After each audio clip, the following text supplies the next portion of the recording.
Welcome to the Roy Morgan Weekly Update. Today we have Australians' reaction to the proposed Albanese government's changes to the Stage 3 tax cuts.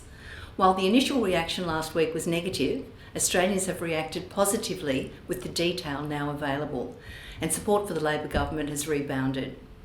Support for Labor jumped 2.5% to 53% and is now clearly ahead of the coalition on 47% on a two-party preferred basis.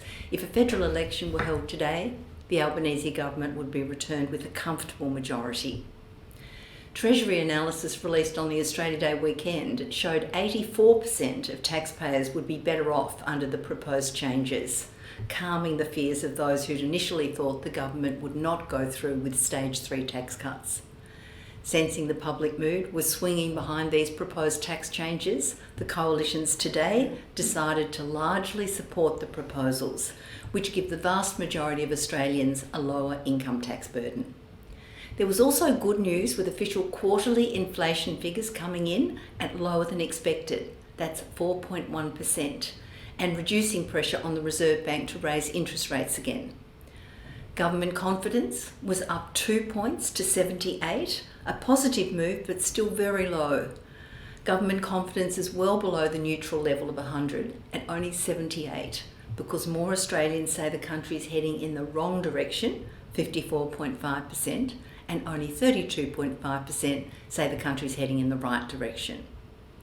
Consumer confidence also recovered slightly this week. ANZ Roy Morgan consumer confidence was up 1.3 points to 83.8 and is now higher than this time a year ago. But despite the improvement, consumer confidence has now spent 53 weeks below the level of 85, the longest time below 85 in the history of the measurement.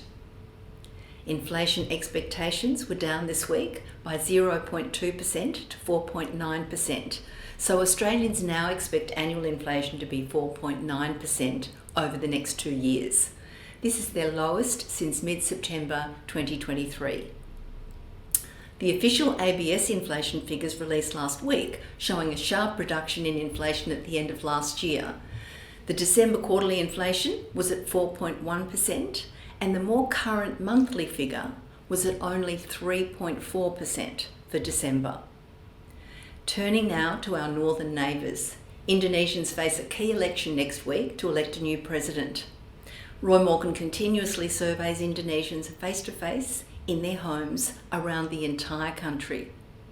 And Roy Morgan's latest research for the month of December shows a huge boost in support for Defence Minister Prabowo Subianto after he selected current President Jokowi's son, Gibran, as his running mate in late October. Support for Prabowo has surged by 13% to 43%. If this lift in support continues, Prabowo stands a chance of winning a majority in the first round of the elections next week. Support for previous leading candidate Ganjar Pranowo, who is in President Jokowi's party, the PDIP, has plunged since Jokowi's son joined his rival's ticket, down 8% to 30%. Support for the third candidate, Anies Baswedan, is virtually unchanged at 24%. Only 7% of electors in Indonesia can't say who they would support, but if they decide to vote for Prabowo, he stands a chance of winning the presidency next week. For further details on our research in Indonesia's presidential and legislative elections next year, visit Roy Morgan website. Next Wednesday is Valentine's Day, and 3.4 million Australians, that's 1 in 6, plan to celebrate by buying gifts for someone they love. This includes 2.2 million men and 1.2 million women. The overall number planning to buy Valentine's Day gifts is down significantly on a year ago as cost of living concerns bite. It's down by 700,000 on 2023. With average spending of $134, that will create a $465 million boost to retailers. Nearly half of those buying gifts are aged 18 to 34.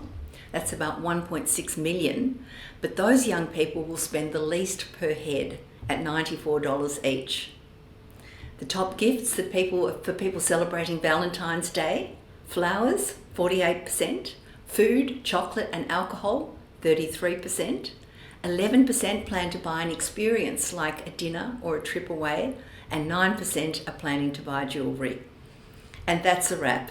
Thanks for your interest this week in Roy Morgan's latest results, and I'll be back next week to bring you the most up-to-date readings on consumer confidence, inflation expectations, voting intentions, and importantly, unemployment. Thanks for listening.